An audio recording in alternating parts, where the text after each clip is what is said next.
ನಮಸ್ಕಾರ, ಎಲ್ರಿಗೂ ಸ್ವಾಗತ. ನಮ್ಮ ಹಣಕಾಸಿನ ಭವಿಷ್ಯವನ್ನ ಭದ್ರವಾಗಿ ಕಟ್ಟಬೇಕು ಅಂದ್ರೆ ಅದರ ಮೊದಲನೇ ಹೆಜ್ಜೆ ಯಾವುದು?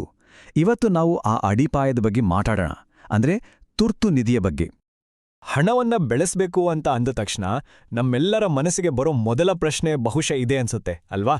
ಮುಂದಿನ 5 ವರ್ಷಕ್ಕೆ ಯಾವ ಸ್ಟಾಕ್ ಒಳ್ಳೆ ಲಾಭ ಕೊಡ್ಬೋದು ಅಂತ. ಆದರೆ ಒಂದು ನಿಮಿಷ ಯೋಚನೆ ಮಾಡಿ.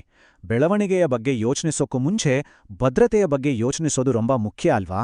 ಹಾಗಾಗಿ ಇದು ನಾವು ಕೇಳಬೇಕಾದ ಸರಿಯಾದ ಮೊದಲ ಪ್ರಶ್ನೆ ಅಲ್ಲದೇ ಇರಬಹುದು. ಹಾಗಾದ್ರೆ ಆ ಭದ್ರತೆಯ ಅಡಿಪಾಯ ಯಾಕೆ ಅಷ್ಟು ಮುಖ್ಯ?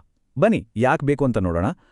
ಎಷ್ಟೋ ಜನಕ್ಕೆ ಗೊತ್ತೇ ಇರೋದಿಲ್ಲ ನಾವು ಆರ್ಥಿಕವಾಗಿ ಎಷ್ಟು ದುರ್ಬಲರಾಗಿರ್ತೀವಿ ಅಂತ. ಈ ಮಾತು ಕೇಳೋಕೆ ಸ್ವಲ್ಪ ಭಯ ಆಗ್ಬೋದು, ಆದರೆ ಇದು ಕಟು ಸತ್ಯ.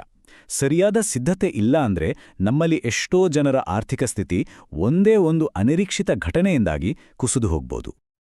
ನೋಡಿ, ಇದೊಂದು ಶಾಕಿಂಗ್ ನಂಬರ್. ವರದಿಗಳು ಹೇಳೋ ಪ್ರಕಾರ 71%ನಷ್ಟು ಉದ್ಯೋಗಿಗಳು ತಮ್ಮ ಹಾಸ್ಪಿಟಲ್ ಖರ್ಚುಗಳನ್ನ ತಮ್ಮ ಸ್ವಂತ ಉಳಿತಾಯದಿಂದನೇ ಕೊಡ್ತಾರಂತೆ. ಅಂದ್ರೆ ಎಷ್ಟೊಂದು ಜನ ತಮ್ಮ ಕಷ್ಟಪಟ್ಟು ಉಳಿಸಿದ ಹಣವನ್ನ ಒಂದೇ ಒಂದು ಮೆಡಿಕಲ್ ಎಮರ್ಜೆನ್ಸಿಗೆ ಖಾಲಿ ಮಾಡ್ಕೋತಾರೆ. ಯೋಚನೆ ಮಾಡಿ, ಇದು ಎಷ್ಟು ದೊಡ್ಡ ರಿಸ್ಕ್ ಅಂತ. ಹಾಗಂತ ಎಮರ್ಜೆನ್ಸಿ ಅಂದ್ರೆ ಬರೀ ಆರೋಗ್ಯ ಸಮಸ್ಯೆ ಅಷ್ಟೇ ಅಲ್ಲ. ನೋಡಿ, ಎಷ್ಟೊಂದು ತರಹದಿರ್ಬೋದು. ಇದ್ದಕ್ಕಿದ್ದ ಹಾಗೆ ಕೆಲ್ಸ ಹೋದ್ರೆ ಅಥವಾ ಮನೆಗೆ ಏನಾದ್ರೂ ದೊಡ್ಡ ರಿಪೇರ್ ಬಂದ್ರೆ ಇವೆಲ್ಲಕ್ಕೂ ಇನ್ಶೂರೆನ್ಸ್ ಕವರ್ ಆಗೋದಿಲ್ಲ. ಸರಿ, ಹಾಗಾದ್ರೆ ಈ ಅನಿರೀಕ್ಷಿತ ಘಟನೆಗಳಿಂದ ನಮ್ಮನ್ನ ನಾವು ಕಾಪಾಡ್ಕೊಳ್ಳೋದು ಹೇಗೆ? ಇದಕ್ಕೆ ಪರಿಹಾರಗಳೇನು? ಬನ್ನಿ ಅದ್ರ ಬಗ್ಗೆ ಮಾತಾಡೋಣ. ಪರಿಹಾರ ಏನಪ್ಪಾ ಅಂದ್ರೆ ತುರ್ತು ನಿಧಿ ಅಥವಾ ಎಮರ್ಜೆನ್ಸಿ ಫಂಡ್. ಇದು ನಮ್ಮ ರೆಗ್ಯುಲರ್ ಸೇವಿಂಗ್ಸ್ ಥರ ಅಲ್ಲ, ಇದು ತುಂಬಾ ಸ್ಪೆಷಲ್. ಗಂಭೀರವಾದ ಅನಿರೀಕ್ಷಿತ ಸಂದರ್ಭಗಳು ಬಂದಾಗ ತಕ್ಷಣಕ್ಕೆ ಬೇಕಾಗೋ ಹಣವನ್ನ ಇದಕ್ಕಾಗೇನೆ ಅಂತ ಸಪ್ರೇಟಾಗಿ ಎತ್ತಿಟ್ಟಿರೋದು. ನೋಡಿ, ಇದನ್ನ ಸ್ಪಷ್ಟವಾಗಿ ಅರ್ಥ ಮಾಡ್ಕೋಬೇಕು. ಫೈನಾನ್ಷಿಯಲ್ ಪ್ಲಾನಿಂಗಲ್ಲಿ ಇದು ಮೊದಲನೇ ಹೆಜ್ಜೆ. ನಾವು ಸ್ಟಾಕ್ ಮಾರ್ಕೆಟ್, ಮ್ಯೂಚುವಲ್ ಫಂಡ್ ಹೀಗೆ ಬೇರೆ ಯಾವುದೇ ಇನ್ವೆಸ್ಟ್ಮೆಂಟ್ ಮಾಡೋಕ್ಕೂ ಮುಂಚೆ ಇದನ್ನ ಮಾಡಲೇಬೇಕು. ಇದೇ ನಮ್ಮ safety net. Okay, emergency fund ಬೇಕು ಅಂತ ಗೊತ್ತಾಯ್ತು. ಆದ್ರೆ ಎಷ್ಟು ದುಡ್ಡಿಡಬೇಕು? ಇದು ಎಲ್ಲರಿಗೂ ಒಂದೇ ಥರ ಇರಲ್ಲ. ಇಲ್ಲಿ ಒಂದು ಬಹಳ ಮುಖ್ಯವಾದ ವಿಷಯ ಇದೆ. ನಮ್ಮ ಎಮರ್ಜೆನ್ಸಿ ಫಂಡ್ ಲೆಕ್ಕ ಹಾಕ್ಬೇಕಾದ್ರೆ ನಮ್ಮ ತಿಂಗಳ ಪೂರ್ತಿ ಖರ್ಚನ್ನ ತಗೋಬಾರ್ದು. ಅಂದ್ರೆ ಸಿನಿಮಾ, ಶಾಪಿಂಗ್, ಹೊರಗೆ ಊಟ ಮಾಡೋದು ಇದೆಲ್ಲ ಬಿಡಬೇಕು. ಯಾಕಂದ್ರೆ ಕಷ್ಟದ ಸಮಯದಲ್ಲಿ ನಾವು ಆ ಖರ್ಚುಗಳನ್ನ ಕಂಟ್ರೋಲ್ ಮಾಡ್ತೀವಿ ಅಲ್ವಾ? ಹಾಗಾಗಿ ಬರೀ ನಮ್ಮ ಬದುಕಿಗೆ ಅತ್ಯಗತ್ಯವಾಗಿ ಬೇಕಾಗಿರೋ ಖರ್ಚುಗಳನ್ನ ಮಾತ್ರ ಲೆಕ್ಕಕ್ಕೆ ತಗೋಬೇಕು. ಹಾಗಾದ್ರೆ ಎಷ್ಟು ತಿಂಗಳ ಅಗತ್ಯ ಖರ್ಚುಗಳನ್ನ ಸೇವ್ ಮಾಡಬೇಕು? ಇದು ನಮ್ಮ ಪರಿಸ್ಥಿತಿ ಮೇಲೆ ಡಿಪೆಂಡ್ ಆಗುತ್ತೆ. ಉದಾಹರಣೆಗೆ, ಒಬ್ಬರೇ ದುಡಿಯೋದು, ಅವಲಂಬಿತರು ಜಾಸ್ತಿ ಇದ್ದಾರೆ ಅಂದ್ರೆ ಅವ್ರಿಗೆ ಜಾಸ್ತಿ ಸೇಫ್ಟಿ ಬೇಕು.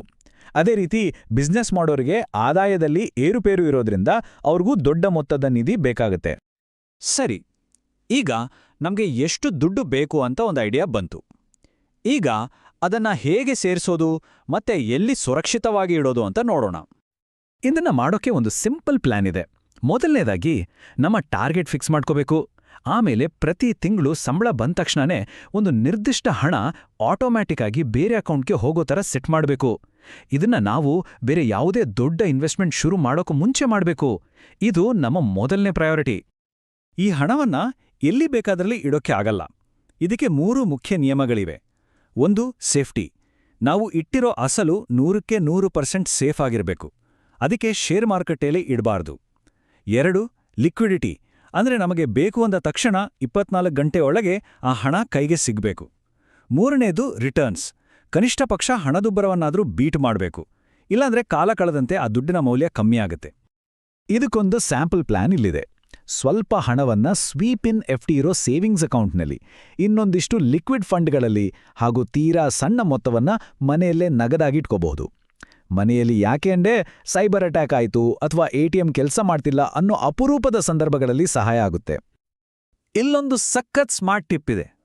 ಕೆಲವು ಲಿಕ್ವಿಡ್ ಫಂಡ್ಗಳಿಂದ ಹಣ ವಾಪಸ್ ಬರಕ್ಕೆ 1 ದಿನ ಆಗುತ್ತೆ. ಅಂಥ ಟೈಮ್ನಲ್ಲಿ ಅರ್ಜೆಂಟ್ ಖರ್ಚಿಗೆ ಕ್ರೆಡಿಟ್ ಕಾರ್ಡ್ ಯೂಸ್ ಮಾಡಿ ಮಾರನೇ ದಿನ ಫಂಡ್ನಿಂದ ಬಂದು ದುಡ್ಡಲ್ಲಿ ಆ ಬಿಲ್ ಕಟ್ಬೋದು. ಹೀಗೆ ಮಾಡಿದ್ರೆ ಲೇಟ್ ಪೇಮೆಂಟ್ ಚಾರ್ಜಸ್ ಇರೋದಿಲ್ಲ. ಎಮರ್ಜೆನ್ಸಿ ಫಂಡ್ ಕಟ್ಟೋದು ಒಂದು ಭಾಗ ಅಷ್ಟೇ, ಅದನ್ನ ಸರಿಯಾಗಿ ಮ್ಯಾನೇಜ್ ಮಾಡೋದು ಇನ್ನೊಂದು ಭಾಗ. ಅದಕ್ಕಾಗಿ 3 ಗೋಲ್ಡನ್ ರೂಲ್ಸ್ ಇದೆ. ಮೊದಲನೇ ನಿಯಮ ತುಂಬಾ ಸಿಂಪಲ್. ಒಂದು ವೇಳೆ ಎಮರ್ಜೆನ್ಸಿ ಫಂಡ್ನಿಂದ ಹಣ ಬಳಸಿದ್ರೆ ನಮ್ಮ ಮೊದಲನೇ ಕೆಲಸ ಏನಪ್ಪಾ ಅಂದ್ರೆ ಅದನ್ನ ಆದಷ್ಟು ಬೇಗ ವಾಪಸ್ ತುಂಬೋದು. 2ನೇ ನಿಯಮ, ನಮ್ಮ ಜೀವನ ಒಂದೇ ಥರ ಇರಲ್ಲ.